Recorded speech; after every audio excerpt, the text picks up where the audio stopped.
Selamat pagi anak-anak. Kalian masih ingat tentang menemukan ide pokok dan ide penjelas? Nah, sekarang kita akan belajar membuatnya dalam bentuk diagram atau peta pikiran. Baiklah, setelah mencari gagasan pokok dan gagasan utama, kalian bisa menuliskannya dalam bentuk diagram atau peta pikiran.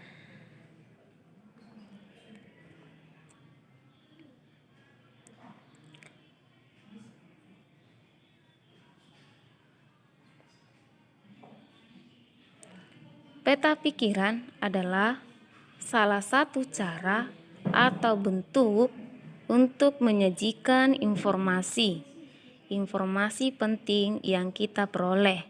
Bentuknya bisa beragam sesuai kreativitas kita. Nah, dalam membuat peta ini, kita nanti caranya membuat gambar. Nah, dan membuat tanda panah-panahnya. Ya.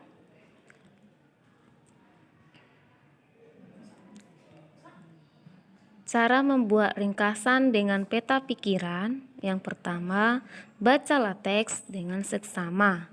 Kedua, cari informasi dengan menjawab pertanyaan 5W tambah 1H, yaitu what, who, where, when, why, dan how. Catatlah informasi penting tersebut. Buatlah peta pikiran dengan bentuk bebas, contohnya persegi, persegi panjang, lingkaran, dan bentuk-bentuk lainnya. Apa itu 5W tambah 1H? What, apa? When, kapan? Where, di mana? Di mana peristiwa terjadinya? Who, siapa yang terlibat? Why, mengapa? Mengapa peristiwa pada teks tersebut? How, bagaimana? Ini bagaimana peristiwa pada teks yang terjadi. Nah, begitu ya nak.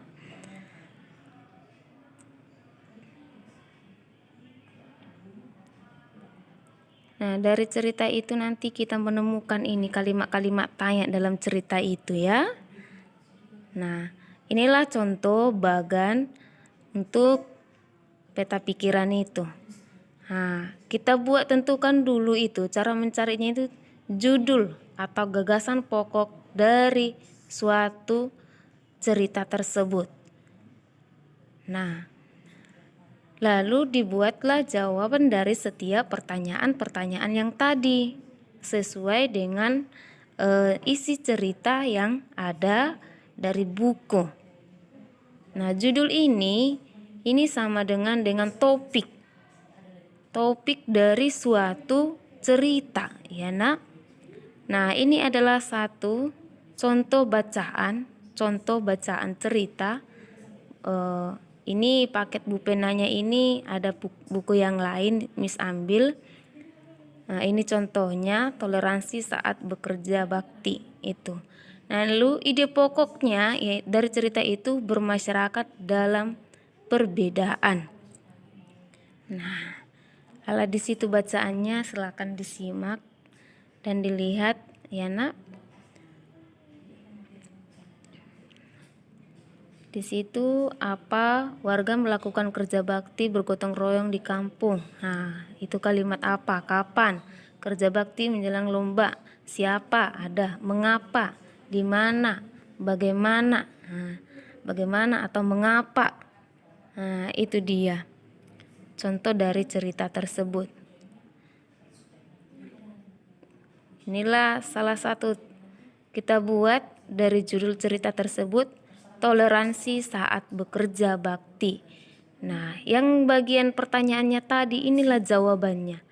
Ini, warga melakukan kerja bakti menjelang lomba kampung idaman. Nah, lalu yang kedua, warga membersihkan selokan, menyapu halaman, dan menata kampung agar bersih. Nah, selanjutnya, keluarga Beni tidak ikut kerja bakti karena beribadah di gereja. Selanjutnya, warga menghormati keluarga Beni yang harus beribadah terlebih dahulu. Usai melakukan ibadah, keluarga Beni langsung ikut kerja bakti. Dan sikap saling menghargai perbedaan membuat lingkungan menjadi nyaman.